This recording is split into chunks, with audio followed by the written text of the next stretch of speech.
За сайн уу найзуудаа. Хятадын хурим эмчтэй холбоотой болсон явдлуудаас хүргэе.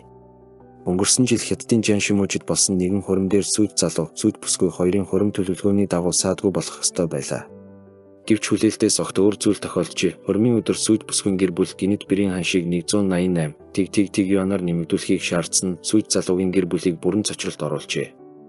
Энэ гинтийн санхүүгийн дарамт сүйд залуугийн талд бараг тесэрч буй аянга шиг цохилт болов. Сүйд залуу мэдээж энэ их мөнгийг богино хугацаанд гаргаж чадсангүй.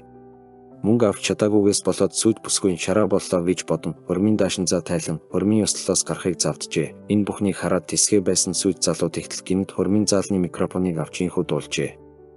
Би чиний төлөө юрнес шат алхсан ч сүүлийн нэг шатанд бүдэрлээ.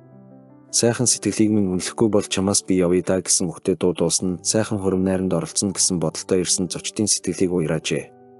Түүний дуулсан дуу хуримын бүх зочдын сэтгэлийг хөдөлгөж залуугийн нэр төрийг хадгалж чадсан байна. Дуугаа дуусгаад тэрээр эргэлзэлгүй хуримын танхимаас гарч удсан бөгөөд нэг ч удаа эргэж хараагүй ажээ.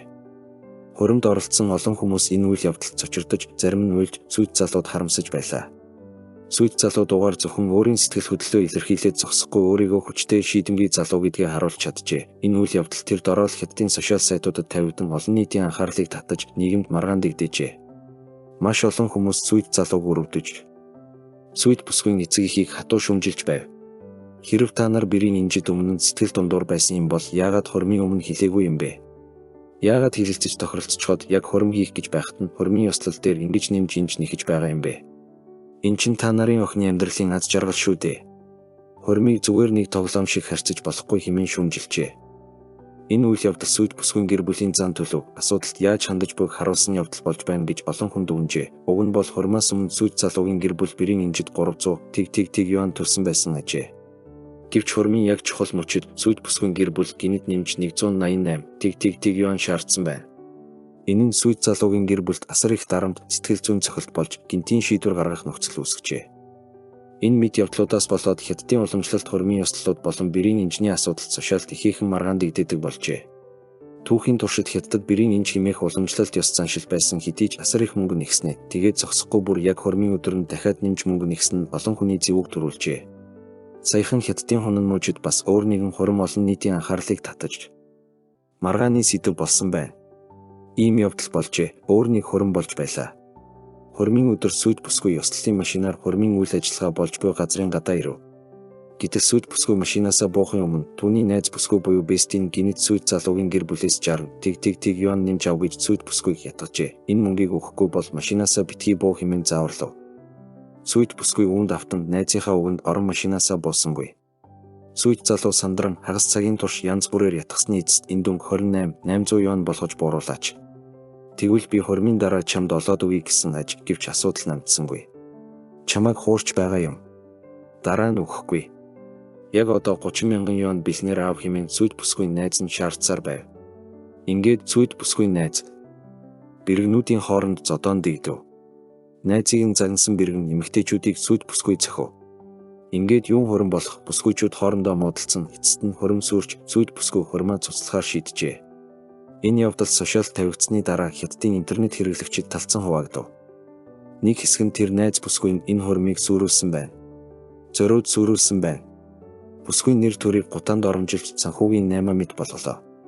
Наадах чинь найз биш, ийм хүнээс холдох хэрэгтэй гэх зэргээр шүмжилжээ. Өөр зарим нь харин сүйд залуугийн гэр бүл дэндүү хурдан муурлсан байна. 50 байж сүйд бүсгүйг тайвшруулсан бол ийм явдал болохгүй байсан гэх зэргээр буруутгав. Хайр сэтгэл хүмүүсийн харилцан ойлголцол төвчээр дээр суурилдаг. Янз бүрийн асуудлыг ухаалгаар зохицуулах хэрэг гардаг. Хамгийн чухал зүйл бол нөхцөл байдлыг ухаалгаар хянаж ямар ч гадны хүмүүсээр хуримын баяраа баллуулахгүй байх явдал юм. Олон хүн сүйд бүсгүйн найзыг хуримын ёслолыг зориуд буснуулсан гэж үзэж байна. Гэвч сүйд бүсгүйн өөрийн шийдвэрч энэ эмгэнэлт явдалд гол нөлөө үзүүлсэн юм. Хэрв тэр өөрийн бодолтой байсан бол найзынхаа ятгалгад автахгүй, хуримаа сүрүүлэхгүй байх боломжтой байсан. Иймд нөхцөл байдлыг хүн бүр өөр өнцгөөс харж байгаа ч нэг зүйл тодорхой байна. Найз нөхөд сонгохдоо болгоомжтой байх хэрэгтэй. Гэрлэлт бол зөвхөн сүйд бүсгүй, сүйд залуу хоёрын харилцаа биш, харин амьдралын хамгийн чухал шийдвэрийн нэг гэдгийг ойлгох хэрэгтэй. Та энэ үйл явдлын талаар юу гэж бодож байна?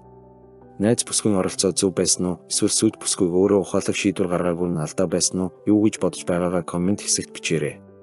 Дараагийн бас нэг болсон явдлын талаар ярив.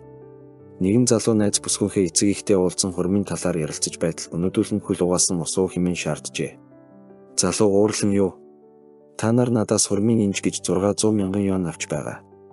Тэгээд бас дээр нь би та нарын хөлөө угаасан усыг уух ёстой юу? Хэмээн уурлахад бүсгүйн ах дүүс уугаадах хэмээн шаардахад залуугийн эгч болохгүй хэмээн эсэргүүцэв. Гэсэн ч хурим болох шинжгүй болж байгаад бухимдсан залуу түмпэнтэй усыг аван толгой дээрээ асгаснаа түмпэн нь чулуудан за одоо болов уу? Сэтгэл чинь ханаж байна уу? Хэмээн хашгирахад бүсгүйн талынхан сэтгэл ханалгүй. Чи яагаад байгаа?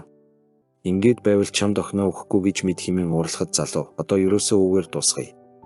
Ерөөсөө хурмаа хийхээж баярлаа хэмээн хашгираад гэрээс гарах гэтэл найз бүсгүй юм.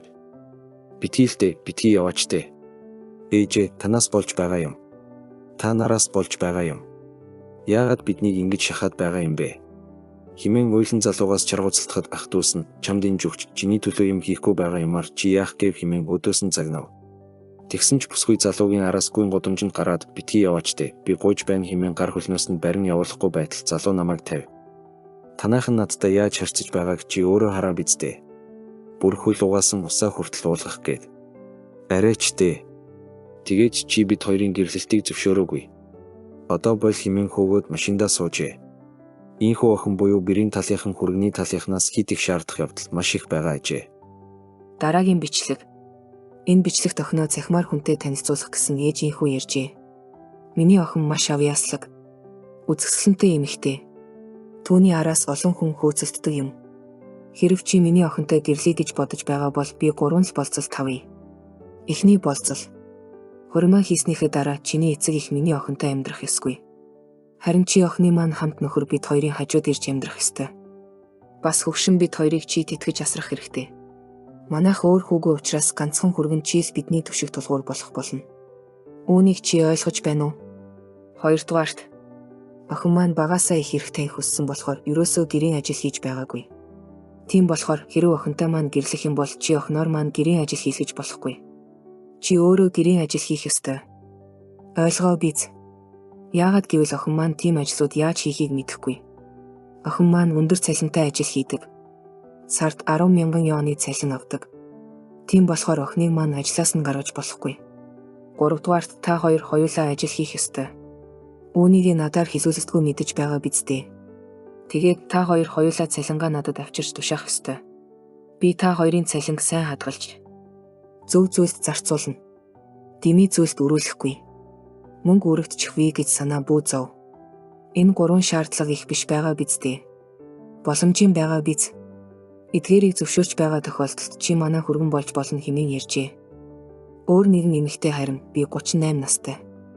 Нэг хүүхэдтэй. Одоо харин би өөрөөсөө 3 дүү залуутай болцож байгаа. Бодохгүй хурмаа хийн. Хурмын эмч болгож тэр залуу надад 180 мянган юаны машин худалдаж авч өгсөн.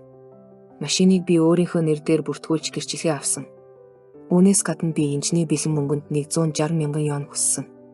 Хурмандаа бид хоёр 50 цэнгийн алтан бөөж бугуувч авах гэж байгаа. Алтны үн нэмэгдэж байгаа болохоор явандаа хэрэгтэй шүү дээ. Миний бичлэгүүдийг хараад зарим хүмүүс яхаараа чамаас дүү эрэхтэй залуу бүсгүүчүүдтэй суухгүй чамтай сууж байгаа юм бэ гэж илтүү юм битсэн байсан. Би тоохгүй байгаа. Харин ч юм мэдэхгүй залуу охтуудыг бодвол би өөрийгөө илүү гэж бодож байгаа. Жишээ нь над шиг өмнө ганц нөхөртэй байсан эмэгтэй олон нэртэй унтаагүй байдаг. Тэгтэл ганц би бүсгүүчүүд ямар олон нэртэй уулзаж явдаг гэж бодож байна. Хэн мэдэх вэ дээ? Дээр нь би өөрөө байртай, өөрөө орлогоо олдог. Тиймээс би бусдын санхүүнд болж суугаагүй. Өөрийгөө аваад явчих хүнтэй суух нь ойлгомжтой. Эмч би хүчээр аваагүй. Хүсэхгүй бол өгөхгүй байж болно штэ.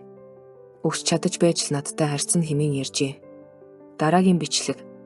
Энэ бичлэгт хөдөө тосгоны эмэгтэй инженерийн талаарх бодлоо ийхүү ярьжээ. Манай нутагт хурмын нэмжинд 500 мянган юан нэхэх хэвийн үзэгдэл болсон. Тэгтэл над шиг сард 3 мянган юан олдог хүн хэдэн жил ажиллаж тэр инжийг нь бэлтгэх вэ? Тэгээд болоогүй зарим хүмүүс хуурамчаар хүнтэй суун инженерийн мөнгө авч зүгтдэг явдал гарч байна. Саяханс гэхэд манай хажуугийн тосгонд нэг эмэгтэй хүнтэй сууснаа 2 хоногийн дараа гэрээсээ зүгтаад алга болчихсон гэсэн. Инженерийн мөнгө энэ тэрэ аваад алга болчихсон юм байхаа. Хүргэний талынхан бэрээ хаагаад олоогүй. Бодвол өөр мужи руу зүгтчихсэн биз. Манай тосгонд л гэхэд гэрлээгүйэр эм хүмүүс зөндөө байна. Гэрлэхийг хүсээгүйдээ биш, инжийг нь дийлэхгүй байна хэмээн ярьжээ. Том хотуудын гудамжинд эмэгтэйчүүдээс инжний талаар асуухад зарим нь 10 сая юан нэхэж байв. Дараагийн бичлэг. Би найз залуутайгаа 5 жил үерхсэн. Тэгж байгаад хормын талаар ярилцаж эхэлтэл тэдний гэр бүл 30 мянгаас илүү юан өгч чадахгүй гэсэн. Үүнийг нь манай эцэг их чамайг хүндлээгүй, дорд үдсэн явдал гэж үзэн харилцаагаа тассан дээр гэж надад хэлж байгаа. Хэдийгээр санхүү мөнгө чухалч гэсэн би үүнээс болж харилцаагаа таслахыг хүсэхгүй байсан юм. Аргыг нь олж зохицуулж болно гэж найдаж байв. Тэгтэл найз залуугийн маань утсанд ааваас нь нэг мессеж ирсэн юм. Би санамсаргүй мессежийг нь унштал найз охиноо жирэмсэн болгочих. Тэгвэл чамтай суухаас өөр замгүй болно гэж бичсэн байсан юм. Тэр мессежийг уншаад би их гомдсон. Би 5 жил үерхэд байхад надад ингэж хандаж байгаа юм гэж үү гэж бодсон. Би одоо яхаа мэдэхгүй байна хэмээн бичлэг оруулжээ. Өөр бас нэг бичлэг. Би найз охинтойгоо хэдэн жил үерхэж байна. 4-5 жил болж байна. Гэвч хормын тухай яриа гарахаар л бид хоёр одоо хэрэлддэг боллоо. Охины маань гэрийнхэн инжинд 400 мянган юан нэхэж байгаа. Би 2 жилийн өмнө их сургууль төгссөн. Надад одоо тийм их мөнгө байхгүй. Би төлөхгүй гэж байгаа юм биш төлнө. Гэхдээ яг одоо надад тийм мөнгө алга гэж найз охиндоо би өчнөө тайлбарласан ч тэр аргыг нь олоод төлөлтөө гэдэг зүйлс хэлдэг юм. Эцэг их маань нийлээд 100 мянган юан л өгч чадна гэсэн. Гэвч найз охины маань талынх нь нэхэж буй инжинийхээ хэмжээг бууруулахгүй гээд байгаа. Ер нь хоёр тал хоёулаа ойлголцож би биенийхээ нөхцөл байдлыг ойлгож сурмаар байна хэмээн бичлэг оруулжээ. Асуудал хормын өмнөх шатанд биш бүр хормон дээрээ сүрэх явдал хятадд маш их ажээ. Охины талын шаардлагыг биелүүлэн тавьсан болцолт. Инжнүүдийг нь өгсөн ч яг хормын өдөр нэмж шаардах явдал их буюу хүргэний талын өгсөн бэлгийг голох зэрэгээс болоод хормынхаа өдөр талууд хоорондоо зодтолтон хормоо нурааж буснуулах явдал нэг биш гарч байгаа нь хятадын сошиалд олноор тавигджээ. Тэр бум хүнтэй улсад янз бүрийн хачин сонин зүйл болдог нь мэдээж тодорхой штэ тийм ээ. Гэхдээ хурш хэрний хэлний ялгаанаас болоод бид төдийлөн мэддэггүй хөшигний цаадах нийгмийн зах зохийг сөхөд иймэрхүү зүйлс харагдаж байгаа юм. Эд нар бол сошиалд тавигдсан, чамгүй дуулаан дагуулсан бичлэгүүд биз. Бүх үйл явдлыг эдгээрээр төсөөлж болохгүй нь мэдээж. Гэхдээ тодорхой хэмжээний ойлголт өгөх биз гэж бодож байна. За ингээд үгээр энэхүү бичлэгээ өндөрлөе. Дараагийн бичлэгээр уулзтлаа түр баяртай.